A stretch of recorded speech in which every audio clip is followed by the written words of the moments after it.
Hello. Happy Friday, everybody. Man, I hope everybody's doing well. I hope you can hear me. That's actually the goal number one right now. Um, because I hope you enjoyed the picture of the car driving down the road. There's actually uh, the music. I got to hear the music. I don't know if you did. But anyway, hello. There we go. See, okay, cool. I hear myself. Yay! All right, that's all that matters. And yes, I realize there are two YouTube links right now. We're working on that. Genius West. I don't know, Genius West or Hero West, because I feel like he both nicknames apply, but I don't know. Hero West seems to flow better. So thank you for making time. Let's see.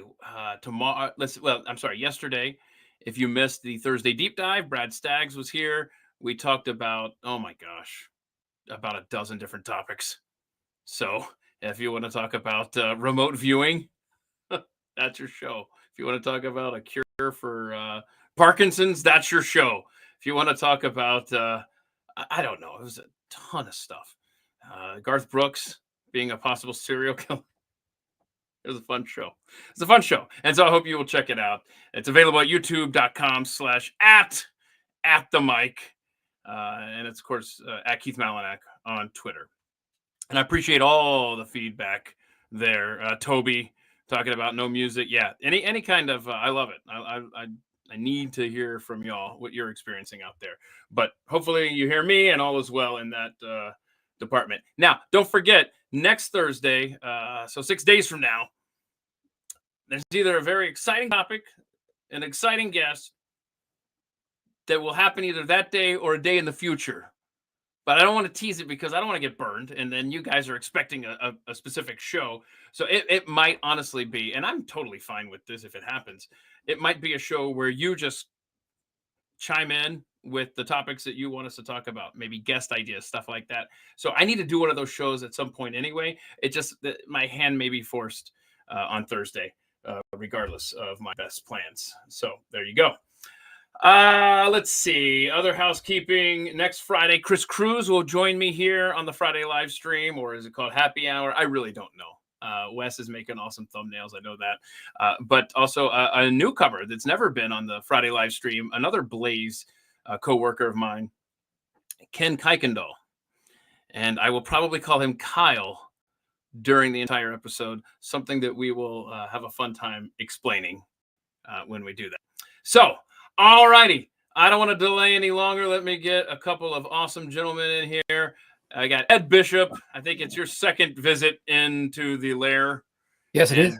And Ward Clark, who did an awesome Thursday deep dive with me on Alaska. That's pinned to the top of the YouTube page. So go check that out. Like, subscribe, share. You got to share this stuff. And make sure that your friends, family, hell, your enemies, doesn't matter to me. Make sure that they know about this. But Ward, let me start with you about. I want to know what it's like right now in Alaska, because down here in the lower 48, we are experiencing Alaska, I think, for the last couple of weeks. Got over a foot of snow in the southern edge of Louisiana 2 days ago. Temperatures have been very chilly. It's been hysterical. I love winter weather. But I just wonder, did it all the cold air empty out of Alaska? What's going on up there right now, man? By the way, redstate.com, Ward writes up some awesome articles over there from his homestead in Alaska. How's the weather, bro? Well, it's funny you mentioned sending the cold air down there, because that's pretty much exactly what's happened. This same Arctic airflow that's coming down over the lower 48 and up here, everybody who's not in Alaska, we refer to you as being outside with a capital O. So that's what's happening outside that. Okay. But on the edges of this Arctic, vortex that's pushing this cold air down all the way down to you, on the edges, it's coming up and it's bringing warm Pacific Ocean air right up over South Central Alaska. So right now it's 41 degrees. It's raining. Everything is melting. It's been this way for almost 2 weeks. Next week, we go back to normal. which we Alaskans expect and approve of this time of year. It'll be single digits during the day and below zero at night. And everything will freeze back up and we won't be sliding all over the place. Okay. All right. Very cool. So there's the on the ground report from Alaska. Ward Clark, redstate.com. Go check out his stuff. Ed Bishop, my other guest, you're here in Texas with me. Ed Bishop, Voiceovers. I mean, you do a lot of stuff. What all do you do over there, man? Yeah, Voiceovers is my main thing, but past couple of years I've dove into podcast production. So I'm more of a more of like the beginner podcasters. People that have never even recorded themselves before. They got their setup in their office or their bedroom, whatever, and they hire me to take their audio and mix it down, add intros and outros, and kind of customize it up so that it sounds a little more professional. All right. Yeah. So Okay. So is it edbishopvoiceovers.com? Yeah, edbishopvoiceovers.com. Also, badass podcast intros.com is the other one. Yeah. So just kind of a mix of everything in the audio world, Okay. Yeah. That's awesome. Are you able to help podcasts stay on the air and make their videos play properly? Because we've been having trouble here at the mic. That's for sure. Good at that. We're gonna test it later. I'm so nervous, y'all. I don't even think it's gonna work because I think there was a sneak peek with no music playing before we got started today. I think it's gonna be a treat. So I printed this up here. Somebody posted this on I don't know, Instagram here. I took a screenshot. It says going back to the weather, I should say. Ward, it says, I'm over this 7-day free trial of living in Alaska. So it's exactly what it's like down here. Okay, I got cold weather tips because everybody's experiencing it. Everybody except for maybe South Florida has been going through it the last couple of weeks to one degree or another. So these are just 6 things you should not keep in your car. Actually, I think it's 7. I don't think USA Today knows how to count. We'll see. Apparently, don't leave your sunglasses in there. I think the thing is that if you go to pick them up, right, if they're frozen, then they'll crack or something. I think that's what they were trying to say with that. So be sure to make sure that aerosol cans. Extreme temperatures can cause aerosol cans to become unstable. Oh, they could break or explode. Oh, that would be a bad trip out to your car. Let's see. Canned beverages and foods. Oh, my goodness. Hold on a second. Ward, I'm sure you've gone through this a lot in Alaska. When I lived in Nebraska, we kept coolers of like Coke and stuff out on the deck of the apartment, and because it was a natural refrigerator. But the problem was it was a natural freezer, and so all the Cokes exploded, and you just had this nasty cooler filled with corn syrup and stuff. Yep. But yeah, that's. I grew up in Northeast Iowa, and our winters there were, other than the daylight hours, they weren't that much different than the winters here. And I've had that happen. Exploding Coke cans is always interesting. Ed, have you ever experienced in your life? Because you're from Philly, right? New York. I'm sorry. Yeah, I lived in Philly. I came from Philly before the blaze. Yeah. Yeah. So, I mean, you've experienced cold weather. I mean, yeah, I hate it. I'm not with you on this. No, I was telling my wife the other day, we, obviously live in Texas now, about 20 miles from Keith. I would rather have it be 98 degrees. That's just me. I swear I'd never say that. Yeah. I love the cold. But no, I'm done with it, man. I'm going to retire to South Florida at some point. Yeah. I lived there 3 different times when I was younger. So yeah. But no, I don't want the cold, man. I don't know. What's funny? I lived near the beach several years of my life. I never went, except for at night to go drink. I never actually went to the beach, Yeah, no. No, I just like it. I don't like, I just don't like cold anymore. Yeah. And hey, the older I get, I may change my tune as well. But I don't know, Ward, you sought out the cold. You sought out Alaska when you retired, right? We did, yeah. My grandfather used to say, every cat its own rat. And I'm very happy living in a place where it never gets above 75 degrees. I love that phrase. I could live at 75. Like if you kept me there, I'd be fine. I just don't like the dipping cold. Well, it's all in what you're used to, because around here we have a running joke. You can always spot the locals, because when it gets above about 45 degrees, they're in tank tops and shorts. It's all a matter of that. Now, then when it gets cold, last winter we had, I think, 2 or 3 overnights where it was below 30 below. And that gets to the point where if you see a wolf with a rabbit, he's not eating the rabbit, he's wearing it. So when it gets cold here, cold for an Alaskan is, below about 15 or 20 below. Yeah. That's when we start worrying about it being really, really cold. It's kind of the opposite here, right, Keith? Like here, you know they're a Texan when it's 47 or 48 and they're bundled up like an Eskimo. Yeah. And they're whining and yeah. But I was stationed in San Antonio. I saw that. Yeah. So I got a question, Ward. When it gets that cold, obviously, when we're going to be below freezing for any amount of time here, you're supposed to drip your pipes and all that stuff so they don't freeze up and explode, and then you got a total mess. A serious question. I'm not being facetious. Are you? Obviously, it's 41 degrees there, but in a normal scenario, are you dripping your pipes around the clock all winter there, or is it built differently? Not normally. Our houses are built for it. Okay. Our water comes from a well, and the line from the wellhead to the house is like 4 feet underground, so it's not freezing up. Got it. And our house, all our piping, of course, like most houses, is under the main floor. We have, I guess you'd call it a crawl space. It's not quite a basement. It's not quite a cellar. But there's an enormous stone heat sink down there. Our wood stove, the air circulates around our wood stove down through this stone heat sink and then up into the house. And that stone heat sink keeps that entire crawl space pretty warm. How cool. So, and it's the same with earthquakes. Our houses are built to be earthquake proof because it's earthquake country. Yeah.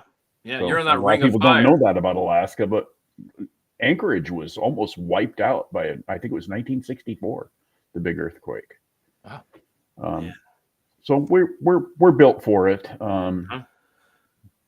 Okay. Well, I will say, living in Nebraska, I just thought of this.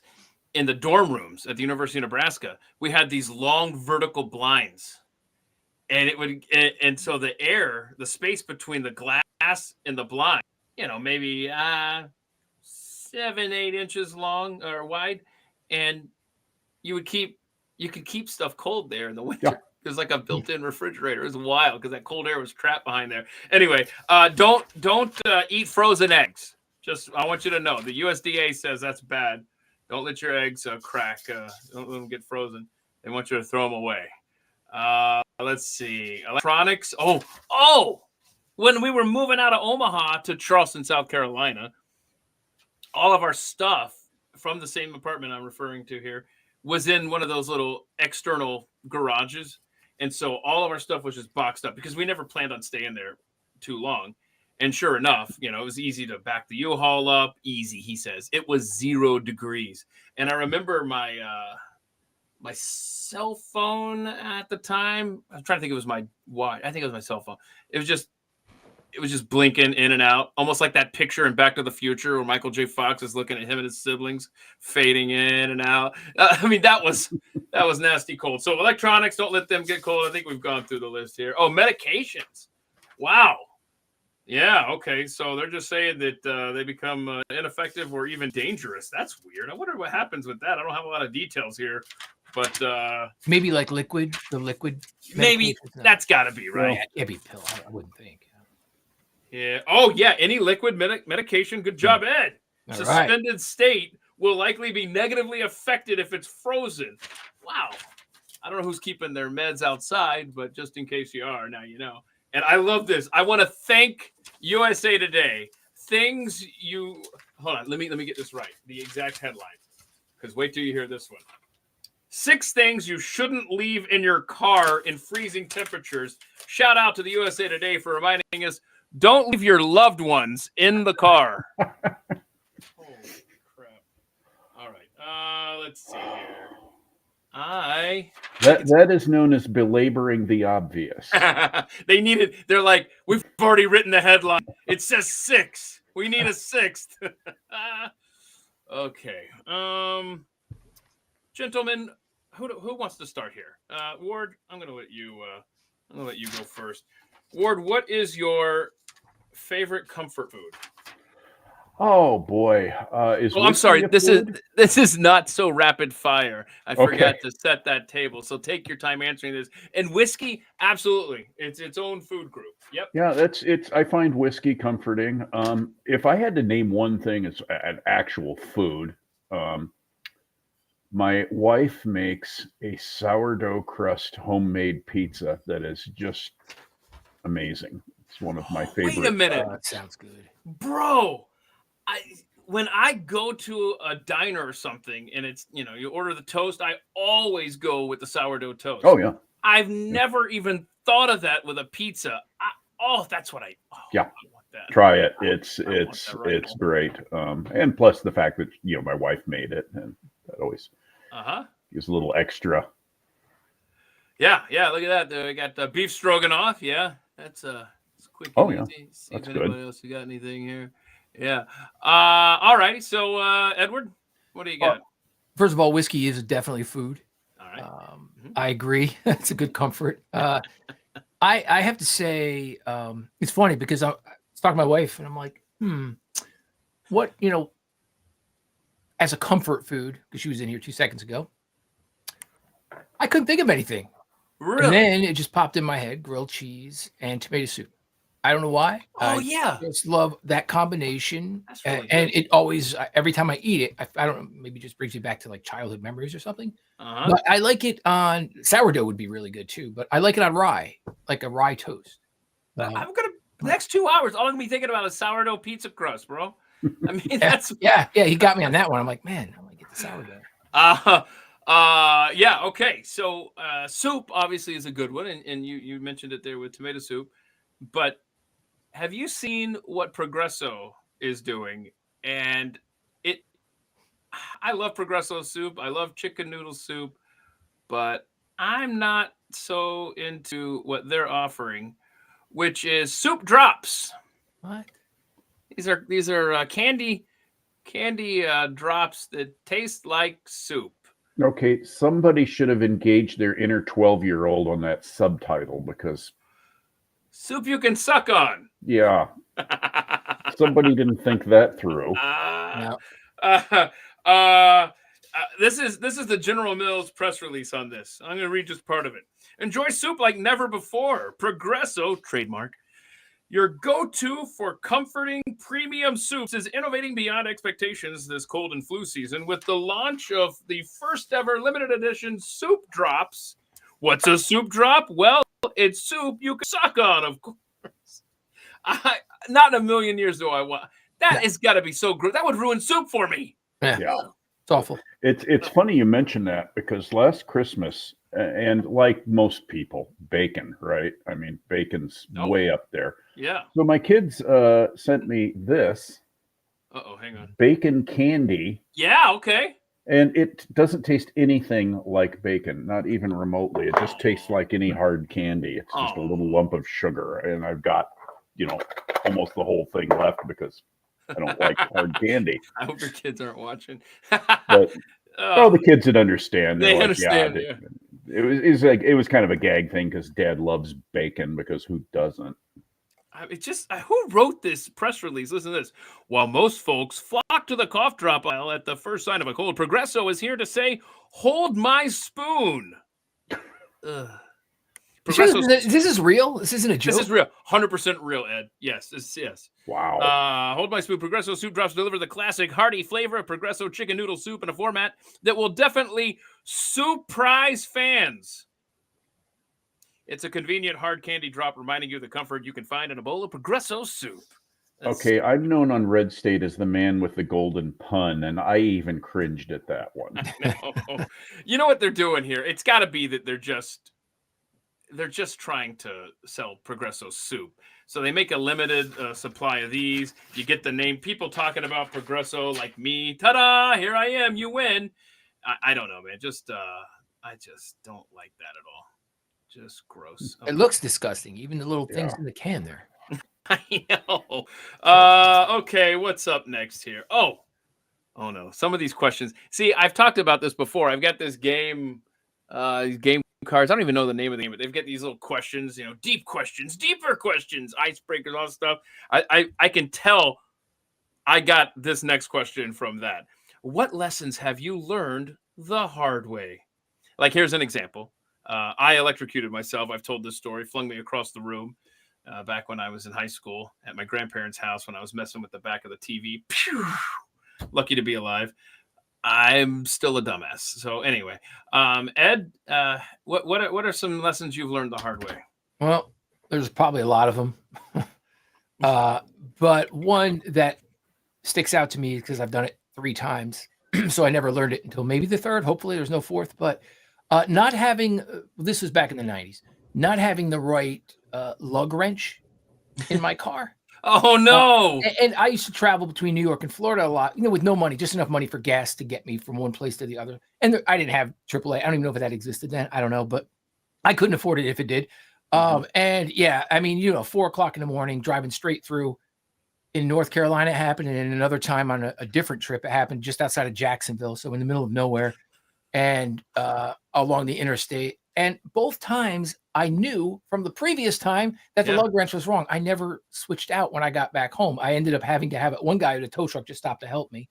Another time, a state trooper, this is in Florida, he pulls over. This is about 5 in the morning, and I was sleeping at that point because I was like, what the hell else am I going to do? I get out, and I even had the 4-way lug, right? Like, which is supposed to fit everything. Right. None of them fit. And he pulls over and he's like, all right, I'll have somebody sent here in the next 20, 30 minutes. I was there till 7, 8-ish in the morning, 3 or 4 hours after the cop had left. Nobody ever showed up. Eventually another tow truck drove by and I flagged them down. Luckily, neither one of the guys charged me. I didn't have anything anyway, but they didn't charge me. They just literally took the lugs off. I did the work. I put the little donut on and whatever, but I'm like, you got to be kidding me. So hold on a second. So I didn't really learn. Right, obviously. Yeah, so I didn't really learn the hard way. But again, I do now. So I just haven't been tested since then. Hold on a second. You said this happened in North Carolina. Yep, North Carolina. I still remember the town. Rapid. No, wait. Roanoke Rapids. Roanoke Rapids. Yeah, it's right there. Okay. All right. So exit sign. Yep. North Carolina. It happened again. You said in Jacksonville. Just out, along the interstate. So it wasn't in Jacksonville. It was out in the country. Right. Yeah. And what was the 3rd location you said? 3rd was upstate New York. It was where I lived. That was right in my own area. That was the first time. You would think at that point. So were people nicer than in the South or New York or no, in New York, my friend owns I went to high school with him. He owns a tow service and a garage. So I went to person's house and used their phone and called him, and he came out and helped me out. But still, I didn't have that option 1,000 miles away from there. I have no idea what Ward is about to say about learning the hard way, but my gut tells me it has something to do with cold weather or something in Alaska and surviving the winters. Am I wrong? Well, that wasn't the first thing that came to mind. I would say the one thing I learned the hard way was never get involved in a land war in Asia, which I did. But I met my wife there. That was Desert Storm, the first Gulf War. But I did meet my wife there. We've been married for almost 33 years. So I came out of that fairly well. No, the one that came to mind that didn't end disastrously but could have would be don't shoot at a stick of dynamite.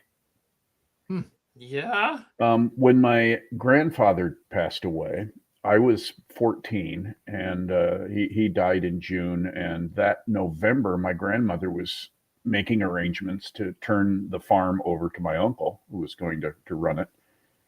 And my cousin and I went out to shoot some pheasants on the farm. And Grandma said, boys, come in after you're done, and I'll give you lunch. And we're sitting in there after that eating lunch. And Grandma says, there's a couple of boxes of Grandpa's stuff still out in the barn. You boys go through it. I think that's the last that's left. Take anything you want. Oh boy. Because the rest is going to the dump. Oh boy. So the first thing we found in these boxes was a stack of girly magazines. And it was a couple of years before I realized why Grandpa kept his girly magazines in the barn. And I was like, oh, Grandpa. But there was 2 old sweaty sticks of dynamite down in the bottom of one of those boxes. And I don't know if you've ever seen dynamite, but when it sweats, it's like crystals. It's not like a liquid. It's like these white crystals form on the stick, and those crystals are nitroglycerin. Oh. So we thought, my cousin says, and wonder what would happen if we shot at these with my 22. So we took them out to the back cornfield, stood them up in the fence row, and started shooting. And I'm sure we're hitting them. And we kind of creeped up kind of close and looked. Yeah, there's bullet holes in them, but they didn't go off. So suddenly, this is where things could have gone horribly wrong. And before you continue, sorry to interrupt you. Where was this? What state are we in? Oh, this was in eastern Iowa. Eastern Iowa. Okay, so probably rural, a lot of room here. Okay. Yeah, it was my grandparents' farm. I was making sure it wasn't down here next to the HOA president. Oh yeah, the farm had actually been a century farm. It was in my mother's family for over 100 years. Okay. My great grandfather homesteaded it before the Civil War. Oh wow! Anyway, cool. So my cousin had a sudden rush of brains to the head and said, this could be dangerous. And I said, you think? And he said, yeah, because if Grandma hears the 22 shooting, comes out here and sees what we're doing, she'll cut a switch and beat the hell out of both of us. Now, we were a couple of big, tough farm kids. Grandma was 4'10" and maybe weighed 90 pounds. And we had no doubt that she could have beat the hell out of both of us and would have. So that I don't know if that qualifies. It's something that could have ended badly. And I don't know if we would have learned from it or not, because rural kids and explosives just go together like, I guess, like soup and rock candy. Oh boy. Okay. Let's see. Ward, what was your best concert experience? Easy. 1978, St. Paul, Led Zeppelin. Oh, nice. We got up to within 10 feet of the stage. Robert Plant was standing right over us. Wow. And we're right in front of the speakers, looking up at Robert Plant with his shirt ripped open and the mic. And he's got the mic out there. He's probably got a cigarette in his hand. Yep. And now we couldn't hear anything but tinnitus for about 48 hours after the concert. Ears were ringing, huh? Yeah. You didn't put any cotton or anything in your ears? It probably wouldn't have made a difference that close to the. We didn't even. We were shooting in those days. We'd go out and shoot 100 rounds of trap and no hearing protection. You'd be, oh, you did pretty good today, huh? Nobody thought of those things back then. Right, yeah. It was Eddie? The 70s. Mm-hmm, yeah. I can't top that. Led Zeppelin's one of my favorite. I obviously never saw them, but as you can see, that's I see Zeppelin album cover right there. Yeah.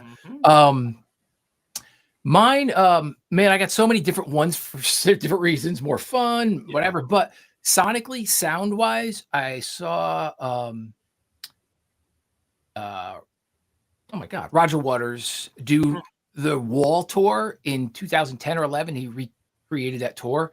It was just that album, and they built up the whole Wall piece by piece as the concert went on, and then they tore through it. It had, and I'm not like I really can't stand him, but none of us can. That was the most like just mind blowing show from an audio person's perspective. Like I always find things wrong at shows. I'm one of those people like, oh man, it's bull crap. It's echoing over here, whatever, but I'm telling you, there was nothing wrong with it. And I was with the right people. Like everything about it was great. Then again, I go back to my like teens and 20s. I had just more partying concerts that were fun in their own way, but that one was just awesome. That was unbelievable. Yeah. That's cool, man. Yeah. And what you do with audio, I do with guns on television and movies. Oh, really? Yeah. Yeah. My wife makes me keep a jar to stick $1 in every time I criticize. We were watching a movie once that had to do with the British Army in India in the 1930s, and a row of British soldiers runs through the screen, just boom, boom, boom, boom, boom, like that, with their rifles on the slings. And I looked at my wife and said, "That's the wrong rifle." And she goes, "What do you mean?" I said, "That's the number 4 Mark I Enfield. They should have the number 1 Mark III, probably from Ishapore Arsenal." And she goes, "How can you tell?" I said, "The muzzle cap is completely different." Oh man. that was when that started, and of course, one of my pet peeves is someone brings up a pistol and you hear a. Yeah. Don't do that. Yeah. Ward, I think you would enjoy watching movies with my son because he does the same thing. Like he knows like which gun belongs in which period of history, and if it's wrong, he'll pause it. He'll be like, "Okay, so that's not accurate." That's awesome, man. Let's see. So what's a random thing that you know a lot about, Ed? I don't know if it's random, but not a lot of people do it. Is like home brewing, making my own beer. Yeah. So I mean, like that's like I said, it's not really random, but it's something I've really taken a knack to and kind of dove into about 10, 15 years ago. Haven't done it a lot recently. I've gotten more into whiskey and bourbons and scotches and stuff over the last couple of years, but I still have the setup. I still brew maybe twice a year. I used to brew all the time. So I don't know. Like I said, I don't know if it's really like a weird or uncommon thing, or it's not really common that people homebrew, but that's kind of, couldn't think of anything else that I really know a lot about. That's random. You know what? I'm sending you a text, and it's really just a reminder to myself. And I just sent it right now. If you want to read it, if your phone is within reach, I don't know if you want to read that text because this, like you just said at the onset, you're 20 miles from me. So the little text says, "Go." Oh, like Keith, go drink at Ed's. Yeah. So I'll be over there real soon. Please do. I got and bring your wife too, because I don't know if she likes ciders. I made a really good hard cider that's on tap out in the garage as well. I'm too far away, but I'd be tempted to next time I'm in the 48 to drop by. Anytime. I always love people coming over for drinking. You don't make any wine, do you? Right? No, I tried wine once or twice a while back. It just tastes like awful grape juice. It just doesn't taste like wine. Not me. I've had some other people's homemade wine, and I've never met anyone yet that has made it to taste like a bottle of wine. It always just has like my beer, not just my beers, but I've had a lot of other people, homebrewers beers. They actually taste like a beer you would buy. You know what I mean? Like a beer. But any wine that I've always had, like handcrafted, it's always tasted like it's like a juice more than a wine, in my opinion, my experience. Yeah. My wife makes dandelion wine, and I'm not a wine guy. It tastes good to me, but we have a friend who is a wine guy. He has his own label, and he appreciated it. He thought it was pretty good, but I'm not qualified to say whether a wine is good or not. I'm a beer and whiskey guy. Yeah, but I'm gonna sound like an idiot here. But dandelion wine. Dandelion wine, you use the blossoms. Really? Yep. That is fascinating. Yeah, my grandmother made it. My grandmother made plum wine, blackberry wine, all kinds of wines. Huh. And my wife actually adapted her recipe for dandelion wine. And boy, do we have a lot of dandelions up here in the summer. Keith, if it has sugar in it, you can convert that to alcohol. So so that's the key. Yeah. Okay. Yep. Yeah. So I guess Ward, you've kind of already answered that. A random thing you know a lot about. I mean, you said it was guns, and what was the other thing you said? The first thing when you asked Ed that question, the first thing that came to mind with me that a lot of people might not understand is ancient Greek philosophers. That my dad started me reading when I was about 14. My dad had me reading Aristotle. Wow.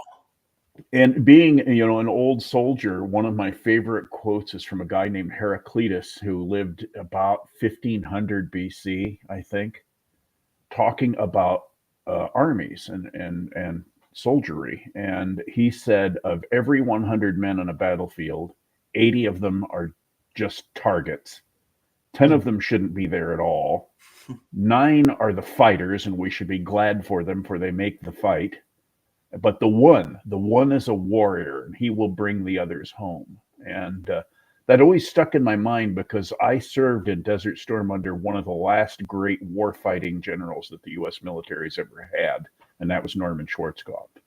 The guy was a warrior, and we need warriors. We don't have many of them right now. Not wearing stars anyway. Yeah, I think Pete Hegseth is a warrior. Boy. That's that vote is going to be later today. Yeah. I think he's going to get confirmed. It'll be narrow, but 50, I think he'll get confirmed. With JD Vance probably breaking the tie. Yeah. Yeah, if y'all see that flash across, holler, please. You mentioned something there, Schwarzkopf. What were you saying? Hell, it'll come back to me, I'm sure, or probably not. But I actually saw him once. Yeah, from a distance. I saw this big Black Hawk with wing tanks land, and this big stocky guy got out of it and stomped into a building. I was sitting there, standing in an office in Riyadh, about to bug the Medcom S4 or G4 actually for some materials we needed. And while I was waiting to be a pain in his ass, I saw this helicopter come in, so I walked over to the window. Oh wow, that's General Schwarzkopf. There he is. There he is. Very cool. Let's see here. Okay, where are we at, gentlemen? A game show. This is a fun one, I think. Ward, what kind of game show would you, or which game show would you like to be on? If given I don't know what game shows there are now. I watch almost no television. That's fair. I guess I would say from back in the day, maybe Hollywood Squares.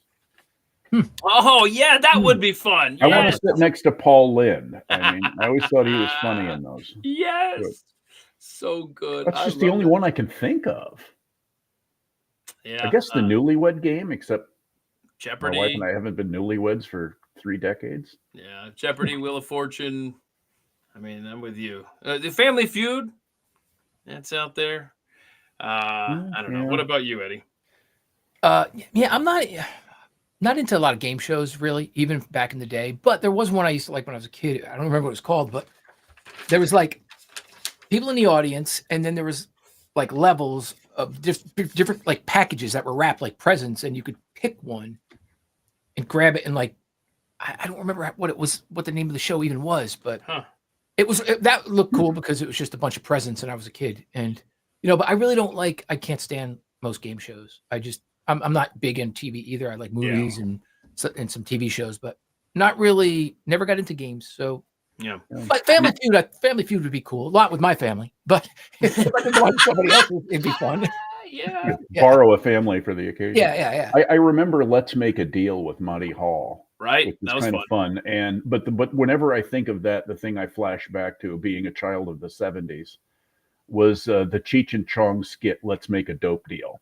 Oh, I haven't seen that. Yeah, which is pretty funny. Wait, Let's Make a Deal. That might be the one. Yeah. Did it have like almost like stairs going up, and they had to? Oh, maybe. It's been so long. It sounds like the name of it. I don't know. I was a kid, but and the door number 1, door number 2, and door number 3. That was at the end they had to pick. And in that skit, they're picking a door, and of course he finally decides on door number 3. And the announcer goes behind, and there's a siren behind door number 3. It's Sergeant Stadenko, Narcotics Squad. You're busted. Oh, man. Oh, okay. It's a funny bit. That sounds good. Yeah, I need to check that out. I don't know if it was MTV or VH1. It was one of those two. I don't know. Early 2000s, it feels like, and it wasn't on long. But I don't even remember any of the game. I really just don't. And then at the very end, they put you in a chamber. I think the clock starts with a minute or 2 minutes or whatever. And I think you're asked 10 questions, but you got to pick the topic. I don't know what game this was, but I thought, oh my gosh. Oh, ask me 10 Falcons questions, Atlanta Falcons. Ask me 10 about the band, the Connells. That's what I would have loved to pick, because the final round is you're proving your knowledge on a topic that you gave them to research. And I think that's a really cool way to finish that game. Yeah. Is there a reality show that you would ever agree to appear on, Ed? No. I know, I'm with you, man. I'm with you. I can't stand. Only the first reality shows was like The Real World, I think, in the early 90s or early 90s. Yeah, I mean, I remember watching those. Again, it was because I was young and stupid. I love that show. I love the opening with the cowboy guy from Kentucky. True story. Oh yeah. I mean, so that's the only reality show I even liked in my life. I really don't. Well, okay, but if I was going to be on one, and this is more of a competition than reality, I don't know. But The Amazing Race, we watched that. Like, I watched that because I just find it the competition's great, and you get to see the world without traveling it. Well paid. So if that's considered reality, I mean, it's people in the competition, but that would be one I would go on for sure. Okay. None of the other ones. Yeah, I know that's a boring answer, but that's no, that's fine. It's totally fine. Mr. Ward. Well, there again, I don't watch much television, but I do know that there are a number of reality shows around Alaska, and most of them are horse squeeze. They're garbage. Most Alaskans will tell you, yeah, that's not what it's like. These people are probably from California. Bring them up here every summer and film. I do remember. I think most reality TV isn't. I do remember early on there was some show where they dumped people like on a desert island or something. My sister was watching it. Oh. And my father came in. My father hated television. He had one television in the house, and he'd turn it on for 5 minutes in the morning to get the weather. He had it permanently tuned to the weather station. And then he turned it off. He never looked at it again the rest of the day. But he came in one time at a family get together. My sister's watching this show, and she had explained it to him. And, they have to gather their own food or they can go hungry. And Dad says they can't get the film crew to give them a sandwich. And I thought about that, and I said, yeah, there's probably a craft table right off camera. Yeah. Yeah. But I mean, that's Survivor. And I think there was a scandal of some sort. It seems like at one point, there was something like that happening where somebody was getting fed or something. I don't know. I don't watch the show. I would be surprised if they weren't. Right. All right, Ed, you got, let's see, we already talked about, you said the real world. Yeah, that's okay. Do you like to plan trips out to the, down to the minute, Ward, or do you just wing it? Do you just pick some place to go and you're like, we'll figure it out when we get there? Yes. Normally we wing it. We a lot of Sundays we'll hop in a car, and granted, when we leave our house, there's only two directions we can go. We can go towards Anchorage or away from Anchorage. We always go away from Anchorage, and then just kind of wander around. There aren't that many side roads you can take. There's only one highway, and there's a road that goes over to Petersburg, and there's a road way up north. The Denali Highway goes over through howling wilderness. But no, we tend to just kind of wing it. Later this year, our two younger daughters and our son-in-law are going to Japan for a week, and they want us to accompany them. We probably will, and we'll probably land in Tokyo. And I know Tokyo pretty well. I've done a lot of business in Japan, and we'll probably just wing it. Go see the Imperial Palace one day. The kids have been there before, too. My wife speaks Japanese and reads it, so she gets along well in a country where I'm functionally illiterate. But yeah, we tend to just wing it. All right, Ed. Yeah, back in the day, I would plan everything. I mean, friends of mine even nicknamed me Clark Griswold, because I had everything structured. Like, we got to be here, we got to do this, we got to do that. That's awesome, bro. But I'm totally opposite now. The things are trips. Like, if we do little Texas weekends or drives, like just going somewhere for the afternoon or even like a night, we wing it completely. When we go on vacation, if we're going whatever, Carolinas, Florida, wherever, they always seem to revolve around distilleries or breweries. Other than that, we wing it. So it's like, that's the only thing we kind of research. We're going wherever. All right, what breweries there and what distilleries, and we'll make sure we hit one or two of those, and then the rest of the time, the rest of the 4 or 5 days, whatever, we just wing it. So yeah, I've gone both sides of it. I understand. Yeah. Ed, if you're ever in Alaska, we have the Denali Brewery about 25 miles north of us. Denali?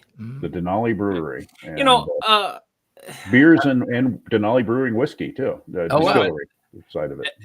Ed and I will actually be up there together real soon to see this Denali brewery of yours. People in the chat, since you brought up Denali, they're having the same thought I have. What are your thoughts on the Denali / Mount McKinley naming situation? Where are Alaskans on that, honestly? Most of the people I know around here have always called it Denali. Alaska, the state of Alaska, and I'm a big states' rights guy. I'm a big on federalism, and the state of Alaska was trying to get the name changed actually back to Denali officially since 1975. Wow. Most people I know around here have always said that we've always called it Denali. You know, the president can say whatever he wants. We're going to keep calling it Denali. That's what it is. It'll change the signage, though, won't it? Yeah, and that's fine. Alaskans are stubborn people, and like, you can put up all the Mount McKinley signs you want, and we'll call it Denali. Yeah, I don't blame you. But it's not a huge deal. If people like to call it Mount McKinley, we all know what they're talking about. Right. Okay, so let's see here. This topic came up yesterday on my day job, Pat Gray Unleashed. Me, Jeffy, and Chris were kind of talking about this, came up. And I just mentioned how my grandfather was so cheap that, I mean, he graciously bought meals, took us out to lunch, dinner, stuff like that.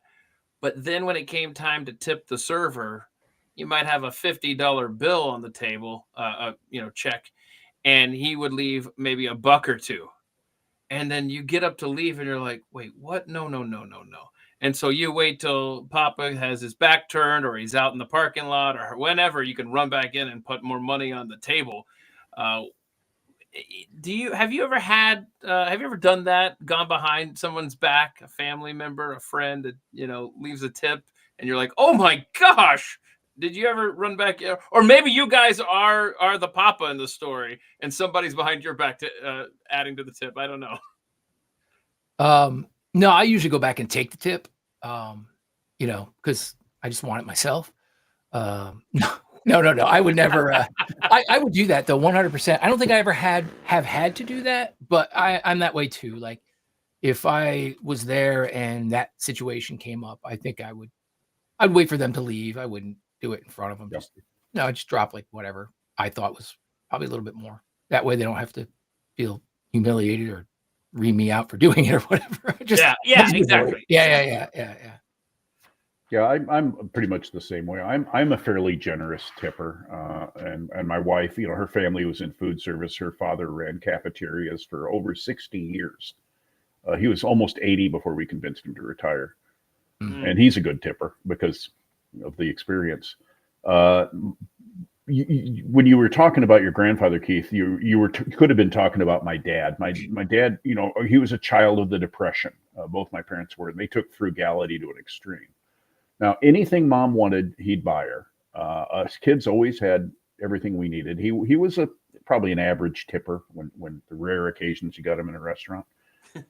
But he had this old brown nylon vest that he bought, he thinks, about 1955, and wore it for the rest of his life. He died in 2018, so do the math how old that vest was. At one point, the collar had been torn off. He sewed it back on with monofilament fishing line and sealed it with epoxy glue. That's dedication. We all bought him new vests. And Dad was a little guy. He was 5'5" and maybe 130 pounds. You'd have to find a vest, and it couldn't have a logo on it. It couldn't have any bright colors on it, or he wouldn't even touch it. And he'd wear a new vest for a week or so, and then you'd go back and he'd have that old brown vest on again. Said, oh, that one, the collar was itchy, or I didn't like it. It didn't fit right.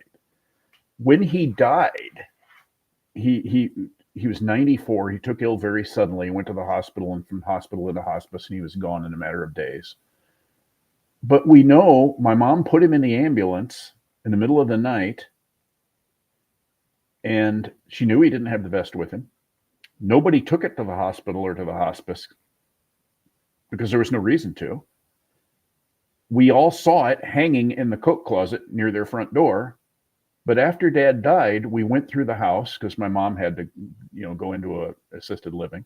So they sold the house, and none of us could find that vest. Huh. It just disappeared. And we're all convinced that somehow Dad figured out how to take it with him. Now, you want frugality, that's frugality. Yeah. Even unto death, he would not surrender that vest. Incredible.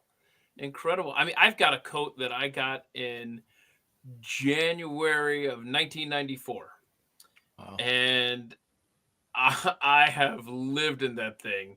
It is so tattered and repaired and fixed, and I mean, Carrie hates it, but I will not allow it to be thrown away, because even if I never wear that again, because it took forever, I finally found a coat that I can accept.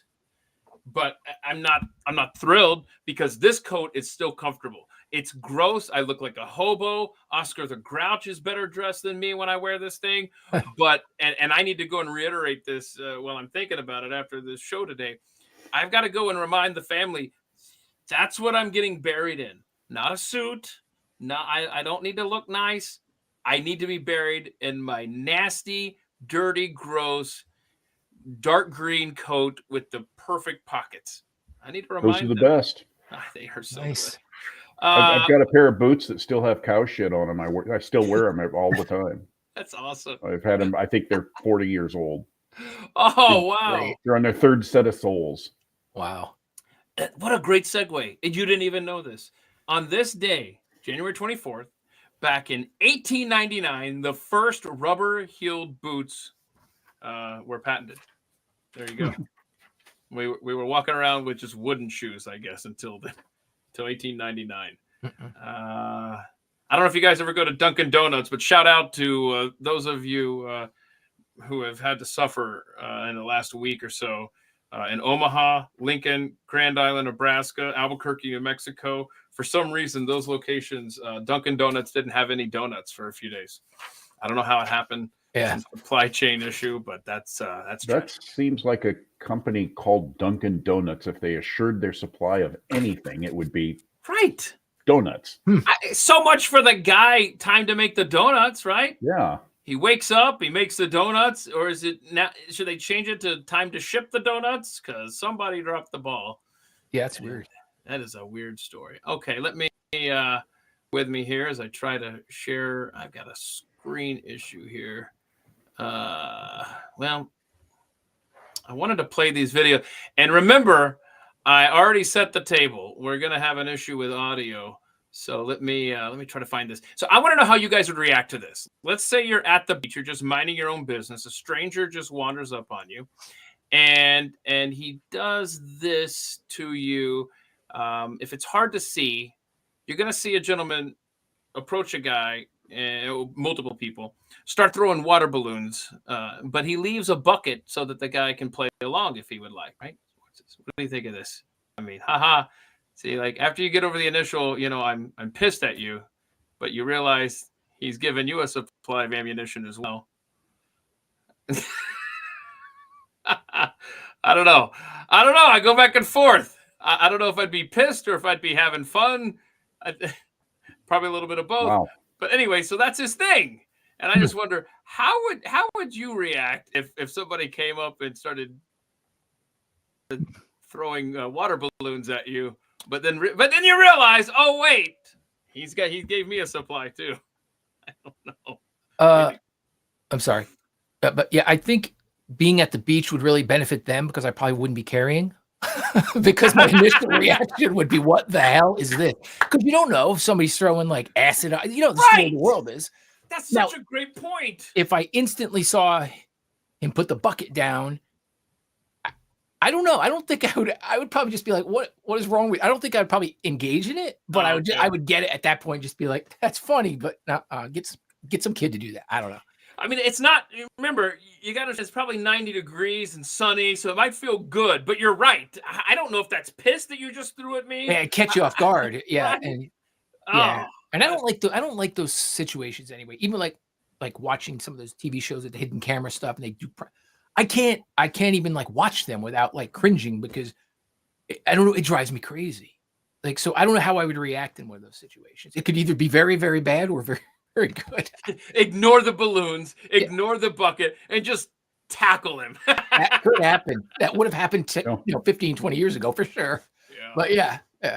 All right, Ward, how would you have responded? I would have been looking around for Alan Funt. Yeah. I don't know. I'm kind of with Ed on that one. I don't know how I'd react. I would not be a bit surprised for any one of my three sons-in-law to pull this, because they're all three smartasses and they never know. Let's go get, Dad's half asleep over there and a little drunk. Let's go throw water balloons at him.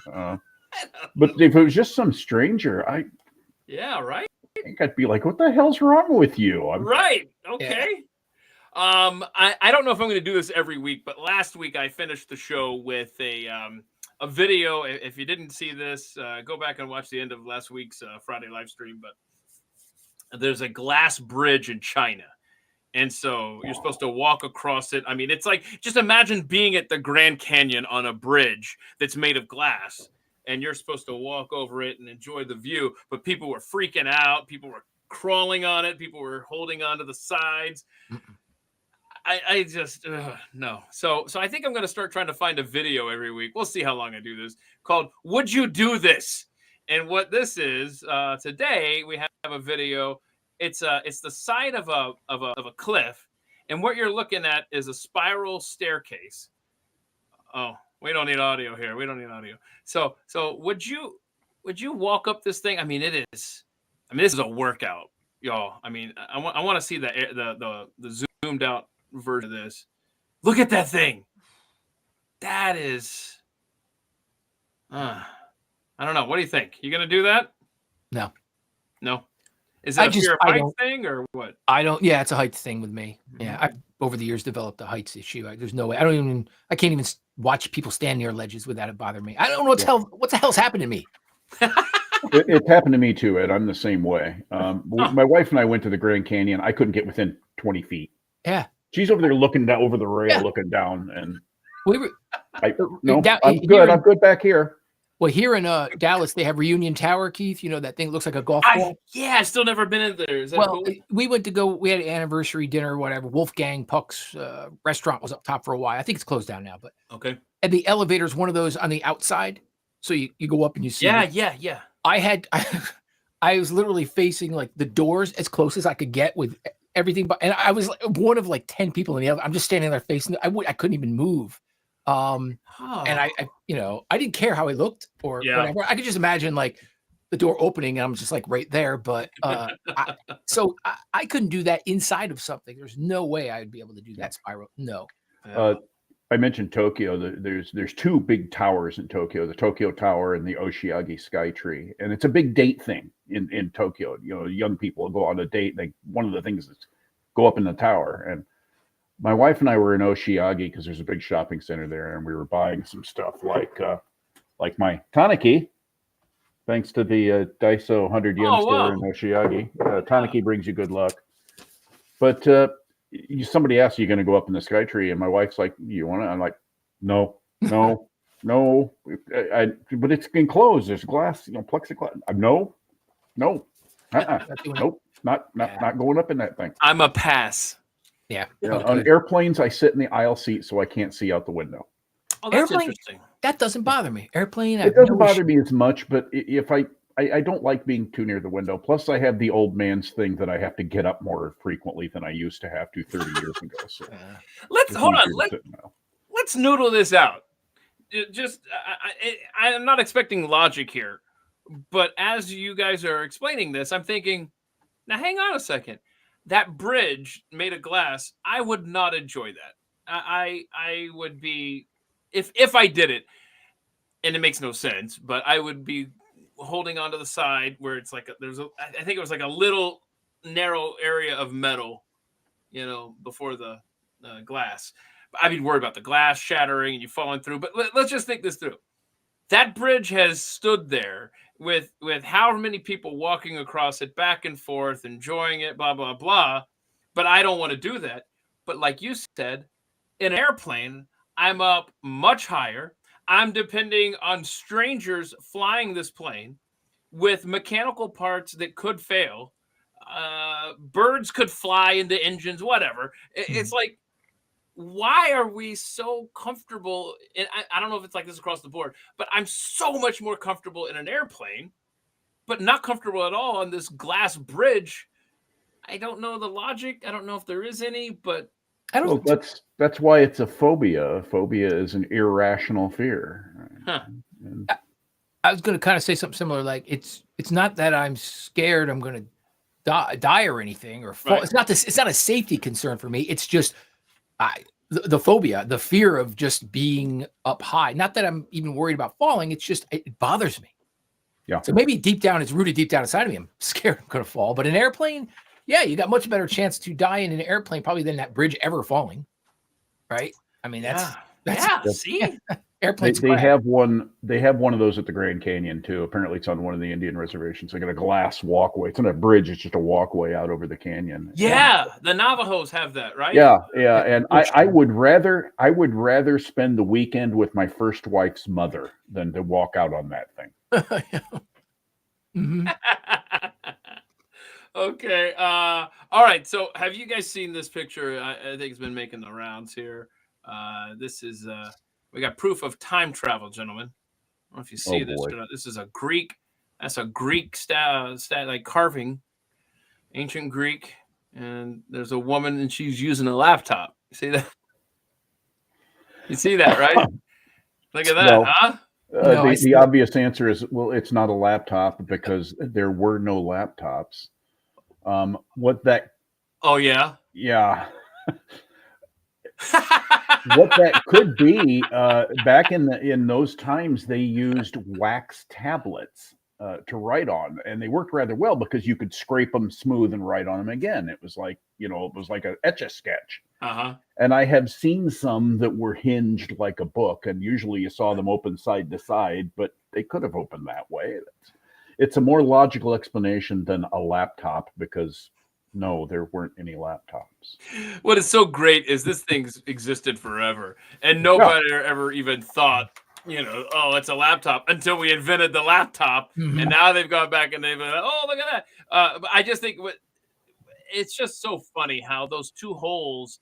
They're saying that they think that at some point when they were trying to, I guess, reinforce it, they probably drilled a couple of stabilizers or something that fell out. But I think it's just absolutely hysterical. It looks so fun. But yeah, they're saying that it might be a music box. It might be a mirror. But I think it's fun because a lot of people think it's. Plus, USB ports aren't round. No, that's a fairly obvious objection. That art is stupid. Yeah. They got it wrong. Okay, let me. Having to jump back and forth between Chrome and Windows here, or Explorer. Stand by. Okay, so do either of you guys have cats? Yeah, you do. You have cats? One. Okay. One cat. Do you ever talk to it? It talks to me every morning. Yeah.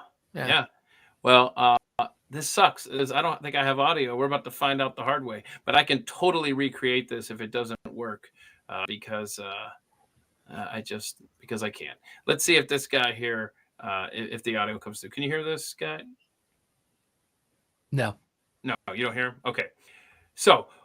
What's happening here is you're going to see this video, and I'm going to just recreate what everybody's saying, and it's because that apparently means in cat speak, come here. So every time you see one of these cats responding, their owner is going. So I want you to try that. I don't know if your cat's in the room, Ed. But just, you might want to try that at some point and report back because we'll all be waiting to hear this. But here we go. I'll be everybody's owner. What's that, Ed? No. I'm like, I'll do it at some point. Yeah, I'll try. Yeah. Record it too. All right. Here we go. Okay. So, all right. So look at that. He comes in. See that? And this cat, the owner's saying,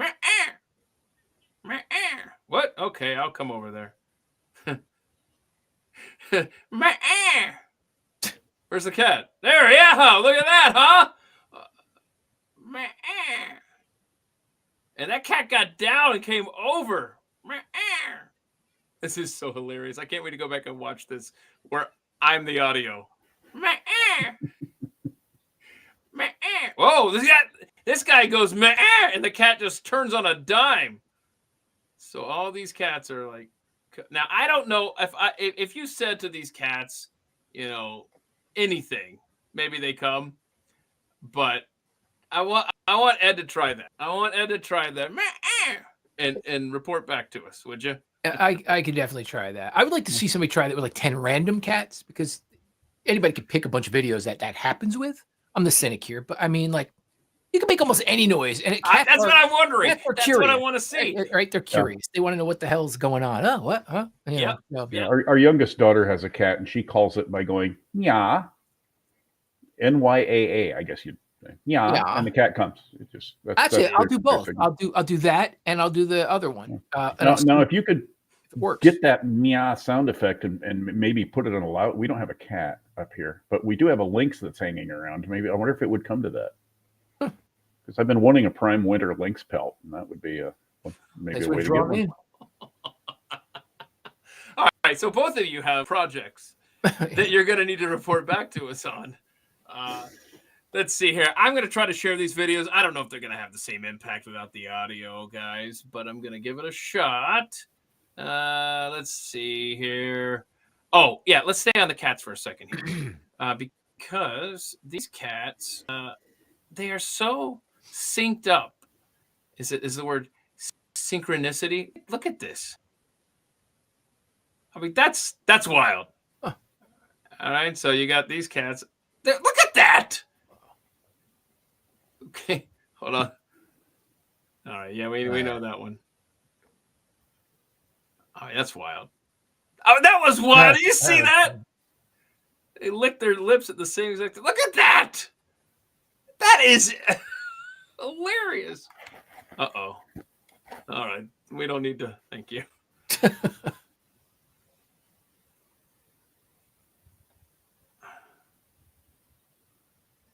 Look at that.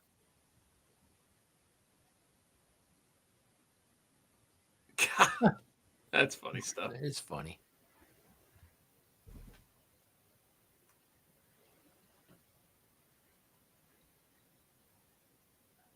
Uh-oh, that's too low. There you go. So there you go. Synchronized cats. Interesting stuff. I think that supports my assertion that you've probably seen the Birds Aren't Real, a parody site. Yes. I've thought about starting one that cats aren't real, and they're actually, mechanized automatons, and you could cite something like this. Look, like perfectly aligned. All right. Nature doesn't work that way. They're what is it? Help me out here. They're spy drones. Yeah, they're spy drones, but they're NPCs. Right. I mean, they're probably manufactured in China or Iran or someplace like that. You actually reminded me.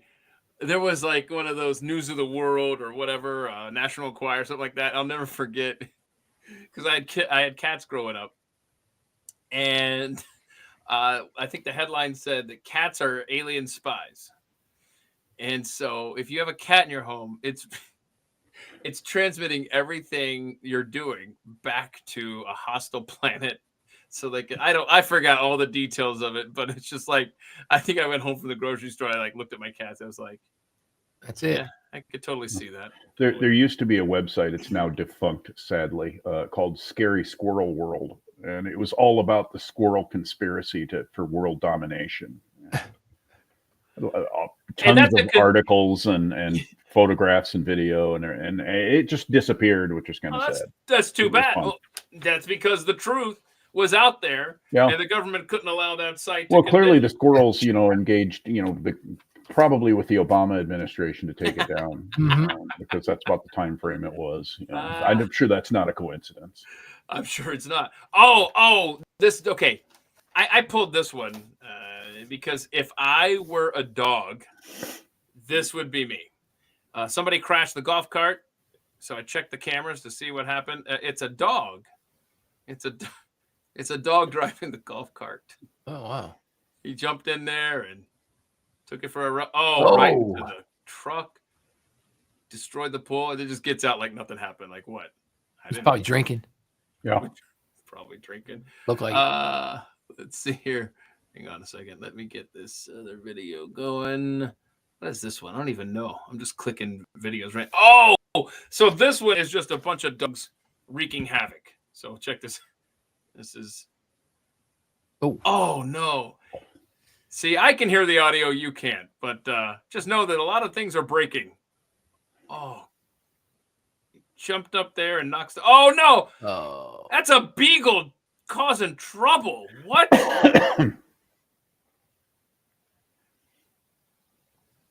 Oh, you can't see that, but that so back here. So back here, so the amount of clattering happening, and I apologize that there's no audio, gang. The amount of clattering and dishes. I think his collar got stuck or something in the dishwasher, like mesh or whatever, and so he ends up dragging, and all these dishes just go shattering. Oh, bad.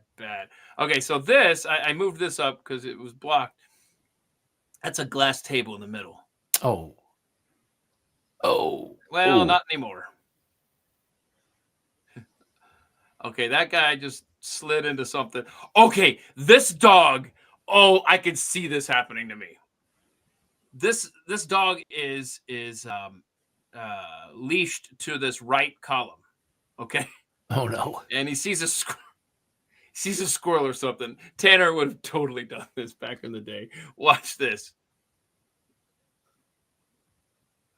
Did you see that? He just took the house with him. Oh no. Uh-oh. Oh no. Oh no. No. Oh, what a bad dog. That's a dog with a derelict owner. Mm-hmm. Yeah, and this one's not good either. What'd you do? He says. He's barking. He's excited about it. He's like, what do you mean, what did I do? I just tore up your house. Aren't you happy about that? I decorated for you. Anyway. That one scene with the pulling all the tables off, the tablecloth off, with the remind me of a Christmas Story where the dogs come in and just rip up the Thanksgiving on the table. Man. Oh, man. Okay, guys, I don't know what to think of this. Please help me to understand this. There's a camera, and it's faced outward, and there is cat food on this table. This dog has located this cat food, and the dog is going to town on the cat food. This is how it's set up. So I want you to watch what transpires here. So there's the camera. It got bumped there. It got bumped because there's a cat next to the camera, which you will see. All right, so look at the dog. He's trying to be on his best behavior. All right, you see that? He's like, oh, hell, what is that? Is that a camera? Oh, I don't like that camera. Move it this way because I don't want it to record me eating the cat food. The cat comes down and goes, screw you, bro. That's my cat food. So the cat then comes over here, jumps up here, and goes, hey, owners, I want you to see what Fido's doing over here. Let me move the camera back so you can see this. Huh. What the hell? That's clever. What? I am stunned. I think that is hysterical. That's funny. I mean, because it's not just I moved the camera so I could get away with my crime. It's then I move the camera back so he can't get away with the crime. Animals, man, they're just, that's... Well, the lesson in that clearly is a cat will sell you out every time. My cat's not even smart enough to do that, so I'm not, yeah. Well, you don't know yet. You have to try that. That's right. That's right. And get back to us. And please, wonderful people in the chat, who I'm so grateful for the feedback and the participation. I don't think you guys can see them, and I'm sorry about that. It's another limitation with this new streaming service that I hate. Anyway, I didn't do the Cursive story last week, y'all, did I? About the National Archives wanting people who can read Cursive to translate, to transcribe documents like lost in history, because I guess it's a dying art. Certainly, that's what I hear. Yeah, and it's something that they're not even teaching now. Yeah. And I remember my boss Glenn Beck warning of this probably a decade ago, but I didn't know it was so bad that we have to get people in here to go through 200 years worth of documents, U.S. documents that just for posterity. I mean, that is, you don't recall the Cursive story. Thank you, Toby. This is just embarrassing. So Suzanne Isaacs, manager of the National Archives catalog in Washington, D.C., quote, now listen to this, and all of you watching here, okay? I'm not ashamed of you, Julie. I see you there. I want everybody to know, if you can read cursive, listen to what the director of the National Archives says. Quote, reading cursive is a superpower. Now, I read that line and I immediately thought, I am in the movie Idiocracy. Yeah. That's a bit of a stretch. Yeah. If reading cursive makes you a superhero, the bar is quite low now. Yeah. Oh my gosh. So I thought, when I saw that, I thought, you know what? This would be a fun job right here. You show up, you amaze everybody at the National Archives, and you get a check for this, and you go home. And then I read, and in true government fashion, it doesn't pay. They just want you to volunteer your time. But I thought I was a superhero now. Yeah. It's funny is I obviously can read and write cursive, but I would say most of my adult life I print. Yeah, I don't. Me too. I don't write cursive. My signature, of course, but so I've come to think of it, my writing is horrible. It's got to be because I haven't done it in 25, 30 years. Yeah. My father had a beautiful copperplate script handwriting, but he went to school in the 20s and 30s when they still taught that. They taught it. I learned cursive, but I haven't used it except for my signature, which you can make out the W and the rest is a scribble. Yeah, me too. Get 2 letters. That's it. But I don't think, I think my oldest kid was taught cursive in school. She's 42. The younger ones are all in their 30s, and I don't think any of them, I don't remember them being taught cursive. I don't think they know how to write it. Do you think it's that? Okay. Do you think that this this not teaching cursive anymore? Do you think that is a conspiracy? We can't read our founding documents, or is it just teach them how to do this instead? I don't know. I wouldn't put it past that, just honestly, but I don't think so. I mean, I think when I was taught cursive, I don't know if this was taught, but I think it was just because you could do it faster. It is faster than printing. Mm-hmm. That's what Julie, who I am not ignoring over in the chat, says. The competition to writing fast now was texting or emailing or whatever with the computer. So maybe printing, you know what I mean? Maybe the cursive is just going out because it's not needed to write fast anymore. I don't know. Well, and as for conspiracy and founding documents, you can get all the founding documents on the internet in text. I mean, I've got bookmarked the Constitution, the Federalist Papers, all I can pull up on my screen, and they're in type, and I can read them. You can read those. That's not. I think it's just kind of a sign of it's a changing world. We deal now with each other through emails and text messages, and like we're doing here on computer, where we can actually see each other face to face, and there just isn't the need for it anymore. I mean, when I was a little kid, I kept in touch with cousins and my grandparents and stuff by writing letters. So we didn't even use the phone that much because you had long distance charges. Yeah. But now it's. We talk to our grandkids on video chats, FaceTime or whatever it is on my wife's Mac thing that she has. I've never received a letter from any of my grandchildren. I've got 6 of them. The oldest one's 23. I've never gotten a letter from them. So, yeah. And that's one thing that my 99-year-old grandmother, she wants my oldest daughter, who doesn't live here anymore, lives in another state. She's like, write me a letter, and it's like, what's that? What, you mean like on paper? Right. And that's what Aslan says. She goes, then I have to go buy stamps. But see, I mean, Nana doesn't text. You see, I mean, it's a completely different generation. Now she can work a tablet, and she knows how to handle YouTube. That's actually pretty fun to see her navigate that. But yeah, it's you're talking about, somebody mentioned that it's a mix of it's almost Spanglish because it's a mix of print and cursive. But for me, I find that I just go back and forth in writing capital letters or lowercase. Like my brain can't decide. Yeah. If it wants to, you know what I mean? Yeah, so half of it will be in like a capital H, and I was like, why didn't I do that for the previous word? I have a lowercase h. I'm so.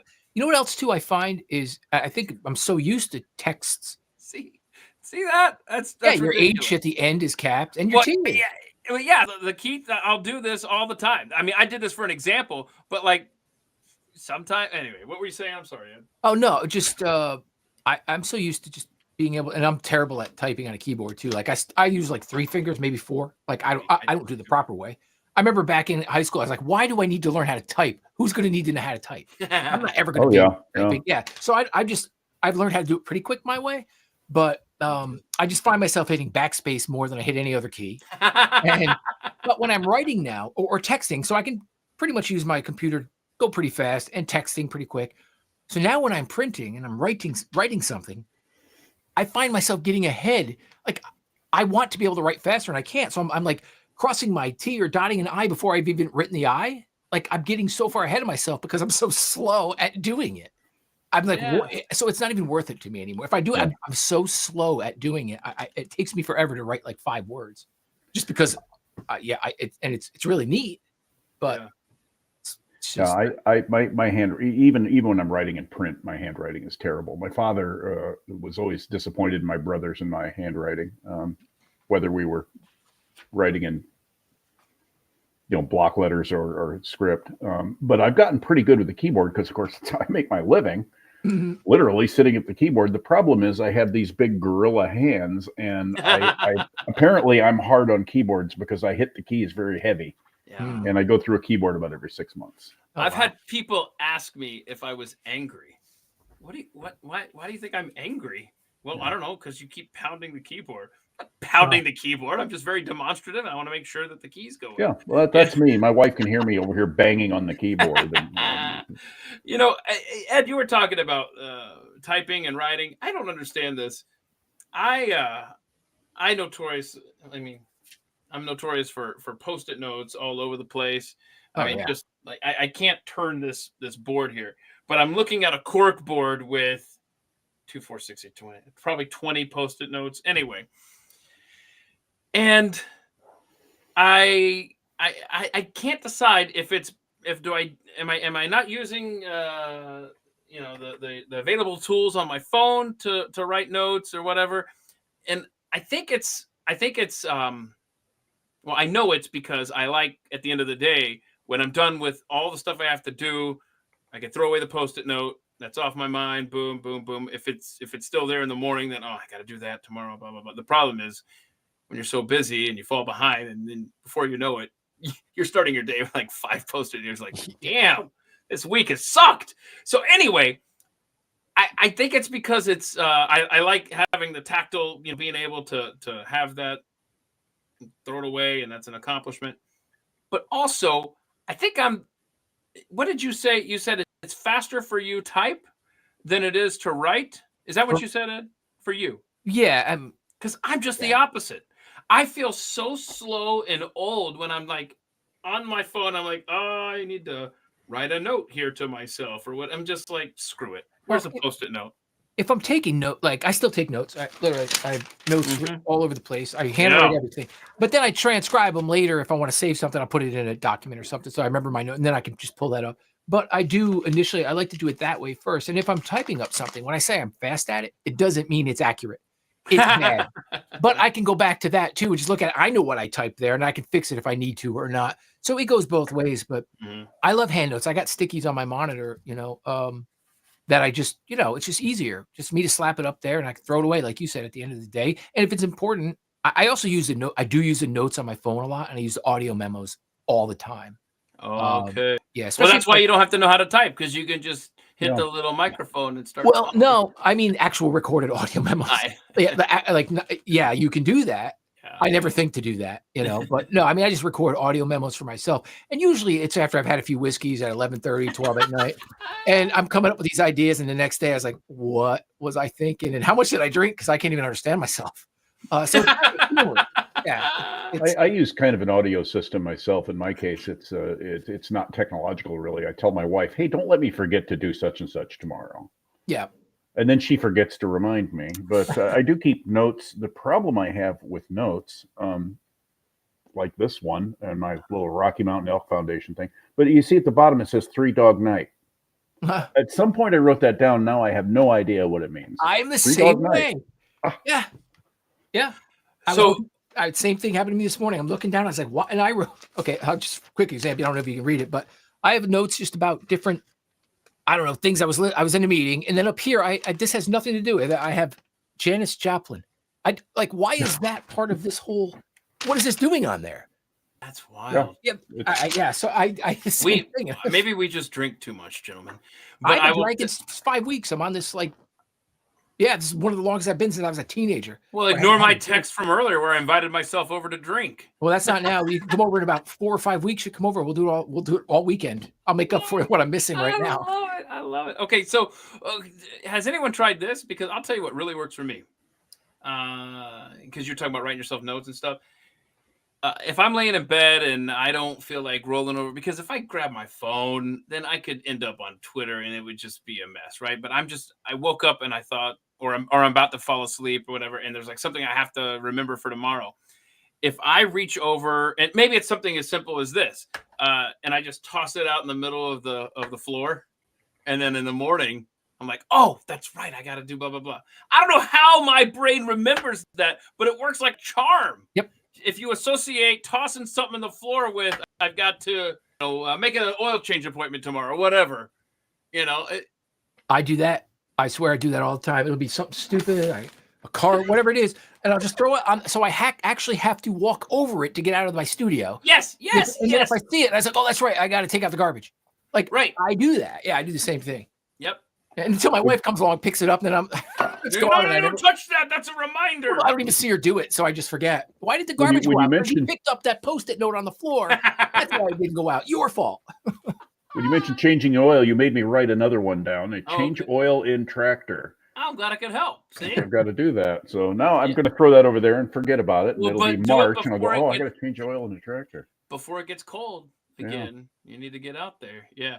I was looking at this article here about the volunteers they need. This would be, I think, fun. It should pay, but whatever. You're gonna transcribe reading these Revolutionary War pension records, field notes of Charles Mason of the Mason-Dixon line, immigration documents from the 1890s, Japanese evacuation records, the 1950 census. These are just examples of things that they need volunteers at the National Archives to translate from cursive. But I was just glancing here, and it said that school children were once taught impeccable, like you said, Ward, copper plate handwriting, and penmanship was something they were graded on. That began to change when typewriters first came into common use in the business world in the 1890s and was further supplanted in the 1980s by computers. Still, handwriting continued to be considered a necessary skill until the 1990s, when many people shifted to email, and in the 2000s to texting. By 2010, the Common Core teaching standards emphasized keyboard skills and no longer required handwriting, on the presumption that most of the writing students would be on computers. Now, that led to a pushback, and today at least 14 states require that cursive handwriting be taught. Wow, including California. What in the world? California? Yes. Huh. Wow. That's crazy. Well, maybe it's because their power keeps going out. Is it I think it's sad that they don't, but is it something that is really necessary? If you could maybe push that learning to something different besides cursive, would that be better? It doesn't matter to me. I don't care. I'm not that. If people can't read or write script, is it a big deal? Maybe, maybe not. It's just that they're taking away something that we're so what? But is it a requirement, I'd be happy if the schools started teaching basic reading, writing, as in sentence structure and grammar and arithmetic. Yeah. The purpose of any system of education, K-12, college, anything, the only legitimate purpose those institutions have is to produce young adults with marketable skills. Yeah. They're not doing that. No. Well, I take it back. You go to Colorado School of Mines and get an engineering degree, and you're probably going to do pretty well. But if you go to Berkeley and get a underwater ethnic dog polishing degree, you're probably not well set up to make your way in the world. Yeah, I love all these autocorrects and spell checks and stuff. This happened until I saved Jeffy in my phone and got tired of it changing to Hefty. I had to save Jeffy as a word because it would always do Hefty as well. So anyway, let's see what else here. My name doesn't apparently come out in if you on the hands free in the truck, or if my wife is trying to call me and just hits the voice thing and says call Ward. She could never make it work. So I am in her phone, both in text and on the voice command, under my old Army nickname, which was Animal. So it says call Animal, and my phone rings. That's funny. That's funny. Yeah. That's awesome. I carried that nickname around since I want to say it was the summer of '85. Okay. That's great. I think next time you're on, I'm going to just have you not put Ward Clark on the screens, but Animal. Animal. Yeah. Redstate.com. Okay, so I didn't really get into this story. It just reminded me of, and I did this to you guys, but this guy took a toll road for just 22 miles and back, and he was driving an RV, so 45 miles round trip in the RV. Guess how much his toll charge was? What state? I believe it is Virginia. Well, hold on, Virginia family. I don't know what state this. Yeah, Virginia. It happened in Virginia. Weekend getaway. He went a total of 45 miles with an RV, and when he got his toll charge, he said, "This is wrong," and they were like, "Nope, it's right. Look at your axles, buddy." Yeah. Most RVs have 3 axles. Yeah. Any guesses? $75. I was going to go with 45, $1 a mile. $576. Oh. Wow. Wait, did he go? He might have went through that one tunnel. Chesapeake Bay Tunnel is like a $22 toll for a car. Oh yeah, and that's in Virginia, so he could have maybe gone that way. It was 20 some dollars. I drove it once when I was out there at Fort Eustis. That was 1988, and it was like $22 then. It was 20. So it was like around $22, $23, not too long ago for us when we went through. Okay. So maybe that one. I know the bridges going in and out of New York City. When I lived there, it was like $4 and $6. Now I think it's 18, and it's only been like 20 years. Like that's insane.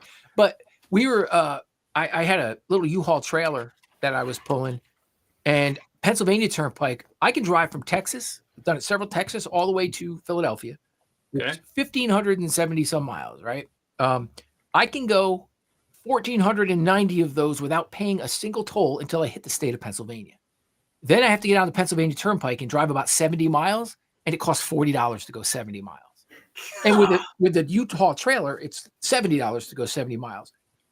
They have the worst, potholes or highway. My wife and I just laugh about it. We're like, it's a crime that they're charging you tolls, and the roads suck even worse. I know that I get so pissed off, and it got so bad. They changed here in Dallas, and I don't know, Ed, if you mess with the tolls here, but I won't even let my family drive on the tolls. I'm sorry. The only place you can use the Easy Pass, unless you want to get your own for your cars, kids, is the airport to go and pick people up, drop them off, because they started this thing here called is it Go Karma?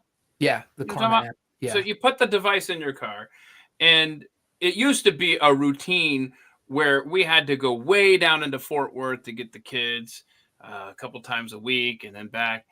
And so I would have the kids all do their little apps so that the stupid Go Karma would know that there's a lot of us in this. And it was never right. Yeah. And I fought so many battles. I was like, F it. We're leaving the Go Karmas in the garage, and that's it.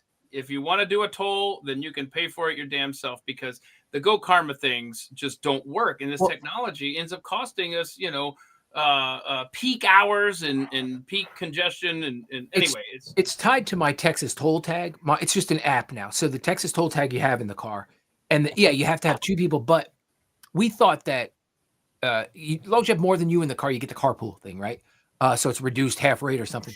But it's only between carpool times. So it's only between like 6 a.m. to 9 a.m. and 4 p.m. to 6 p.m. like rush hour times. Yeah. We thought it was just all the time until we realized, wow. But I tell you, man, I hate the tolls. But at least the tolls here, you can still haul ass down the road because you're on the express and you fly.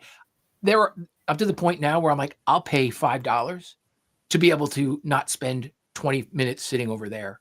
Yeah. You know, and it drives me crazy, but I'm to that point where I'm like, I don't feel like if I'm going down to Fort Worth from here, it's 22 miles, right? It can either take me 22 minutes or it can take me 40 minutes. I'm taking the 22-minute for $5. I'm just at that point. I'm like, your time is valuable. You know, it's worth something. But it shouldn't be that much. It shouldn't be. Not for 20. No, not even for 22. Yeah, but so okay, is anybody else like this in the chat or either you two gentlemen, where if I have multiple options, like if it's green and it's going to take me 22 minutes, I will take that before it's red and it takes me 15 minutes. Because I don't want to sit. I want to keep moving, even if it's going to take me longer. If it's green, we're going. Yeah. Is that just me? I don't know. No, well, that's the same as like back when I was in Philadelphia. I would sit in traffic and hardly go anywhere. I'd rather drive an hour on an open highway than drive 20 minutes in traffic. Yes. Yeah. We lived in the Denver area for a long time before we moved up here, and I would take the tollway if it made any sense at all, just so I was moving. Yeah. Yep. And Denver, you know, my in-laws live in Denver. 2 of our kids live south of Denver, and that city they're turning it into Los Angeles on the Front Range. It's a mess. Well, the problem is I-25. Yeah. Right? You got to go north and south, and there ain't no side streets. It's just that's your only option to get from one side of Denver to the other. Well, I-25 and I-70 and that interchange where they meet, they call the mousetrap for a reason, because you can get stuck in it. And back in the 90s, they completely rebuilt it, and it's just not any better. It's always been a terrible, terrible interchange. Now the worst thing we have to deal with is sometimes you have to stop and wait for a moose to get his butt off the highway before you can drive on. They're bigger than your car in a lot of cases. Let me see here. Hey, do you guys, are either of you in the Guinness Book of World Records, or do you hold a record for anything off the top of your head? I don't think I asked you this in the email, because I got a goofy story here that it's just like these records are getting more and more ridiculous. Where you had congratulations to West Palm Beach, Florida. They now have the Guinness World Record for largest gathering of people dressed as dinosaurs. Please stop. There was a woman from Turkey, I saw the video, who now holds the Guinness World Record for the most watermelons crushed between her thighs in 1 minute. How many, Ed? And it was 5. And she was a young woman. I guess she was in her early 20s. And, okay.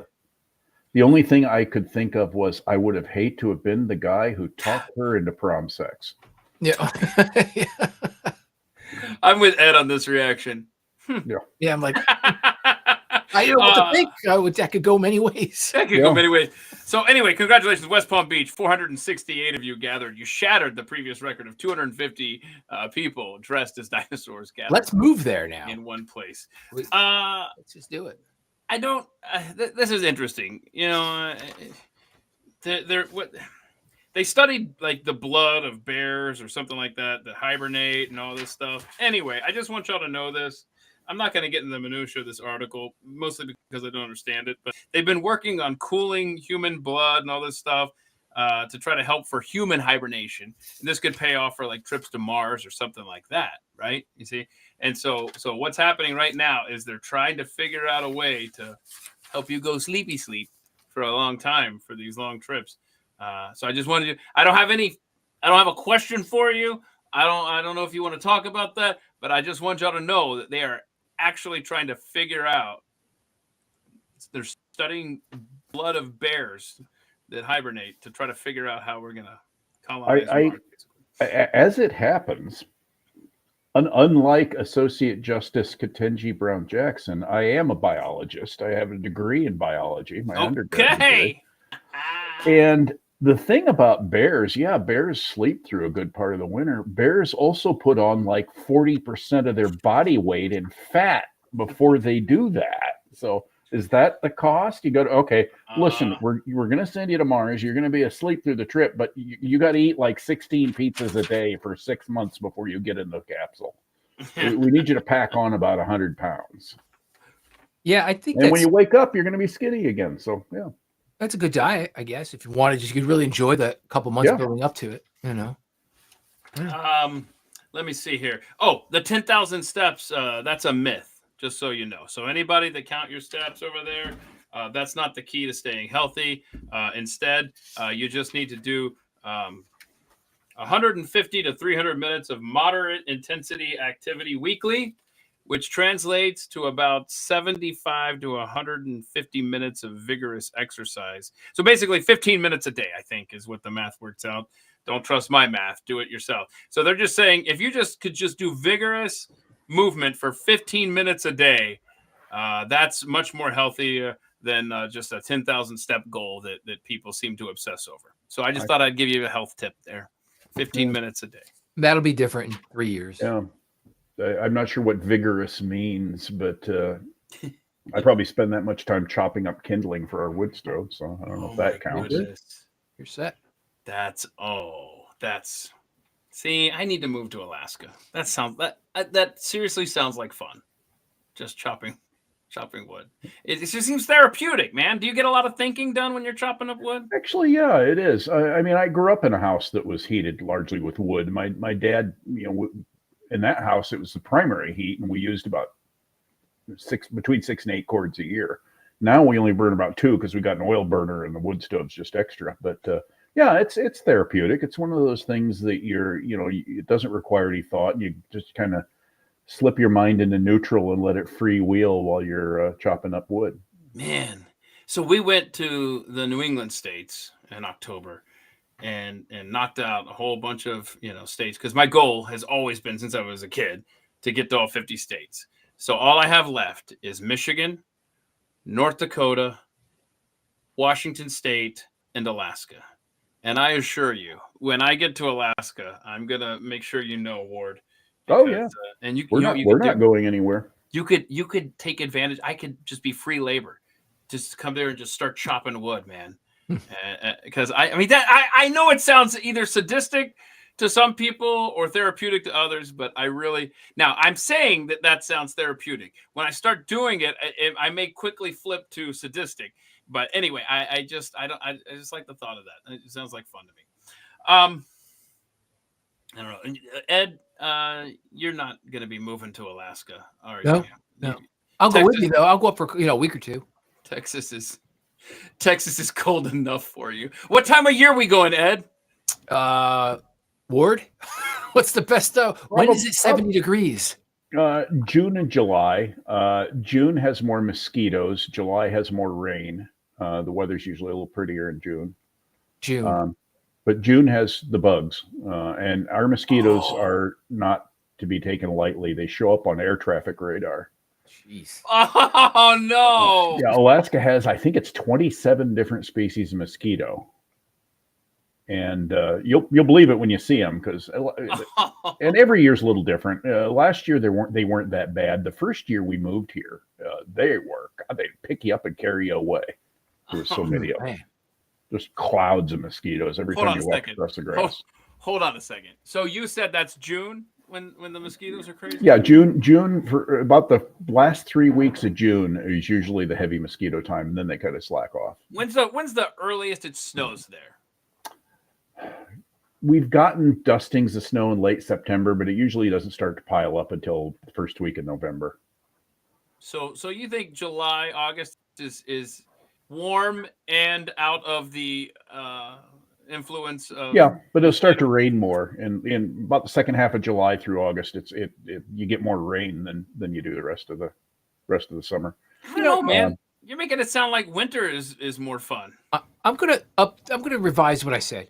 I actually think I would like to come up there when it's not brutal winter, but when it does snow, because I miss snowmobiling.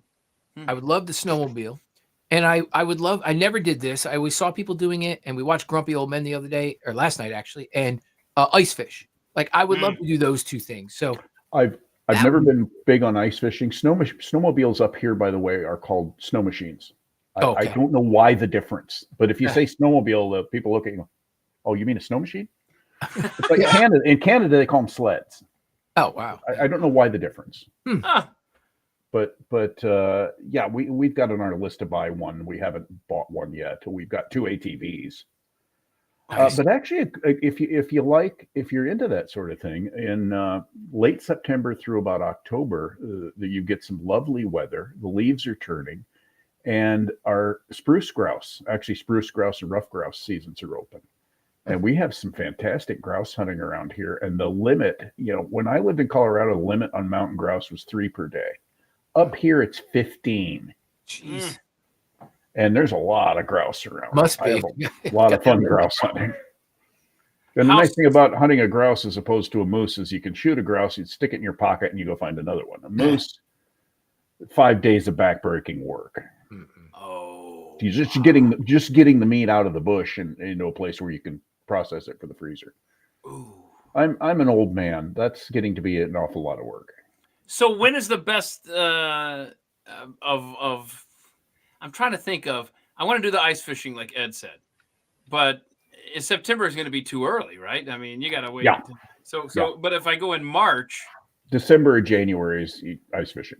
Okay, but how cold is it then? See, I don't want to be miserable. Yeah, it's going to be cold. I want to ice fish, and I want to be comfortable doing it. Now, could you get there where the water's still like at the end of winter, where the water's still frozen enough to fish, but the weather's a little bit nicer? Or does it happen quick? Yeah, it happens pretty. Breakup can come pretty early, and it can be kind of unpredictable. Okay. And ice fishing is always on the lakes too, which you get a lot of bycatch, pike and stuff like that have been introduced. And I can't eat pike. Never cared for them.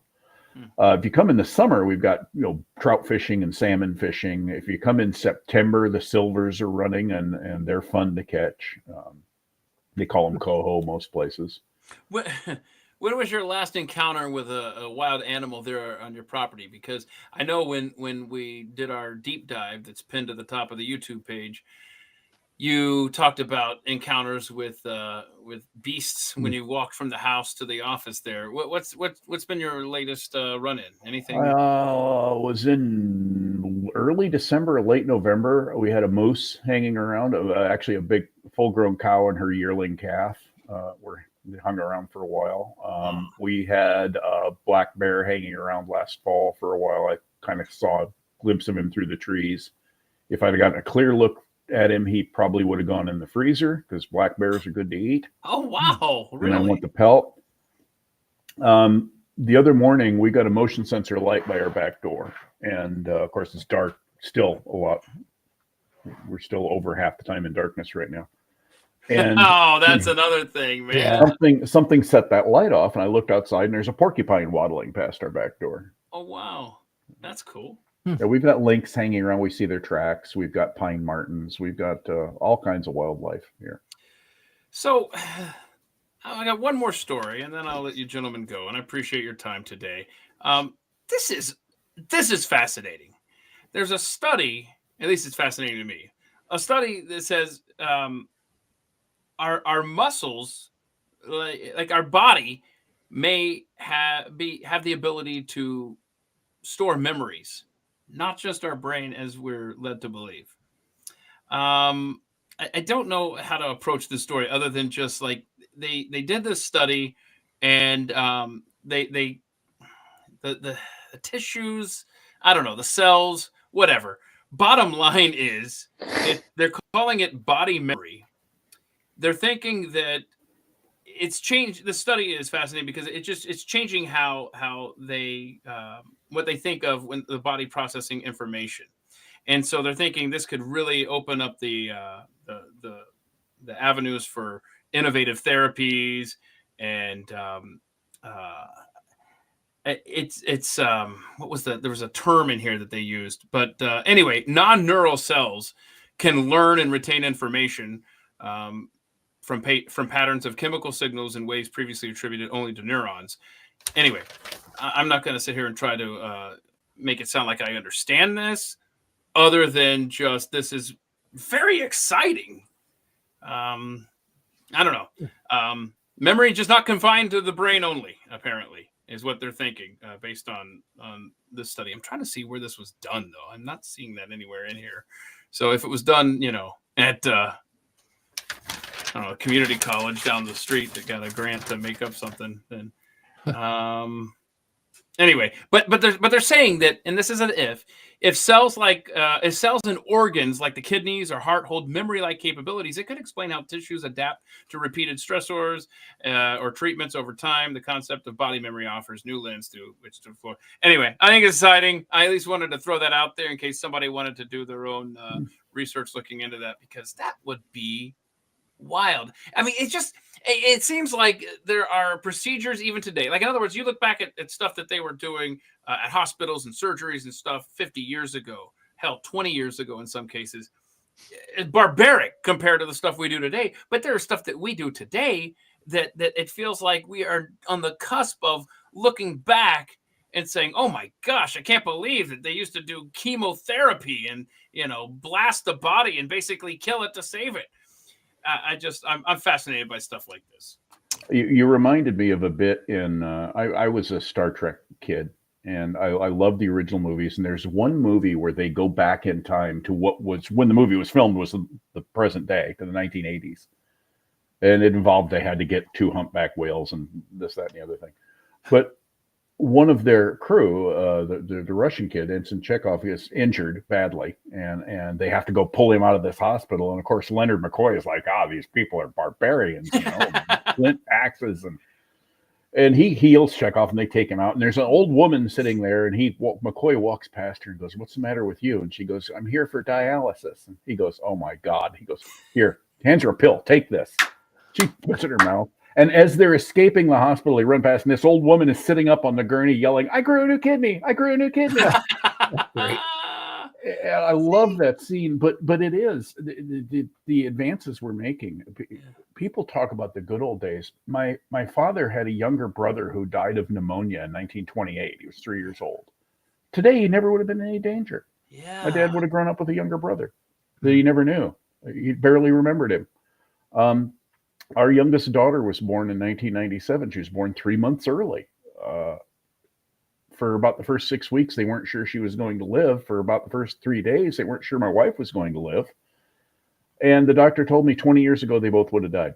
Wow. Jeez. So I can't speak to that paper, Keith, because I haven't read it. Yeah. I know there's such a thing as muscle memory, and it has to do more with, building up certain muscles involved with certain motions, like splitting wood. But the advances we're making now, and just our understanding of biology and how things work, it's been a fascinating time about the last 40 years, since I went to college in biology, studied biology. This is okay. So my grandmother was born right at the time that Calvin Coolidge's son was dying from a blood infection that he got from a blister playing tennis without socks 100 years ago. Yeah. And I'll spare details, but recently she had a blood infection. And she said to me, because we were saying, I don't think it's much going on. She was like, no. Calvin Coolidge's son died from a blood infection, and I'm convinced I had a blood infection. And nobody really believed. Anyway, bottom line is, the doctor said, "Oh my gosh, you're absolutely right. You have a blood infection." And she's like, "See, I could have ended up like Calvin Coolidge's son." But see, it's just, we are not that far removed from, just like you just went through, Ward, in your own life and your own relationships. Yeah. It's just fascinating. And that's why you want the government to keep their hands off. Yeah. For most of human history, life was nasty, brutish, and short. And most of the world lived in grinding poverty. Yeah. It's only been basically the Western civilization in the last 200 years, really, that kind of lifted so many people out of that. That's right. What is the 5,000-year leap? I've got a copy of that book over here somewhere. I would highly recommend that. That shows you how America is very exceptional, and it doesn't not feel that way again here this week. It feels a lot. I mean, you can see my cap. Right. It's a gift from my father-in-law, actually. Honestly, I have hope again, and, yeah, it's probably pathetic that it just took the inauguration of a new president to give me renewed hope in this country. But I sure as hell have it. I mean, if the election had gone the other way, I'd be pretty despondent right now. Yeah, me too. Me too. I just, yes, 100%. But no, I agree. It's looking very hopeful. Yes, it is. Like I mentioned earlier, at the beginning of the show, I'd be happier if he talked more about. I mentioned Barry Goldwater. Barry Goldwater says, "I'm not interested in making government more efficient. I'm interested in making it smaller." And I wish and I have a series of VIP articles out at Red State right now that's going into precisely that. How can you reduce the government? Not make it more efficient. Cut it. Yep, smaller. But I'll take what we've got. Yeah. This is what we can have, and politics is the art of the possible. Mm-hmm. And this is what we can have, so I'll take it. It's much better than the alternative. Read all of Ward's awesome stuff over at redstate.com. Ward Clark, redstate.com. Also, if you're interested in learning more about Alaska, go to the YouTube page, youtube.com/@the-mic. I've got it currently pinned to the top there if you missed it from last summer. And Ed Bishop Voiceovers. If you have a podcast, since we know everybody has one, you need help with it. Ed Bishop's your guy. Or if you even have a, if you're a small business, you need, commercials produced, anything audio, you need radio spots cut, you take it to a regular radio station, it's going to suck. Trust me, I've worked at radio stations. It's just because they don't care. You're just you get the same voice on everything. That's right. That is right voice and so your commercials can stand out. So anybody that has anything in the world of audio, anything. That is awesome. I'm so glad you mentioned that. If you have a small business, thinking about advertising on the radio, understand that when you sign the contract at the radio station, you will have the same. They have one production guy, if that, or it's usually someone else that also does production, and that individual is the voice of every commercial on that station. Have a unique voice. EdBishopVoiceovers.com. Awesome, guys. I appreciate all of your time. I hope you will stay warm this weekend. Actually, Ward will probably be out in shorts and a t-shirt, it sounds like, in Alaska, where it's warmer than it is here. That's awesome. It won't last. It won't. No, it won't. No, it won't. But we have 8 days of above 32 coming. The next 8 days are above 30. I put my trees back outside. I uncovered them, so we've got 8 days before it gets cold again, if it does. So we're good. We're good. Okay. All right, that's good. But I want snow though. I know. I wasn't satisfied. We had 5 inches of snow here, and I need some more. Let's go. Come on, let's get another snowstorm coming through here. They actually are saying next week at the border of New Mexico and Texas, over 2 feet of snow. Now, it's way out. I'm just saying, keep that in the back of your mind and prepare. Okay. Having a good day. Thank you. Thank you. All right, guys. Have a great weekend. We will. Thanks, Keith. Thanks for having me on. This was fun. Thank you so much. Like and subscribe, and we'll see you guys Thursday at 3 p.m. Eastern for another deep dive. Thanks so much. Bye-bye.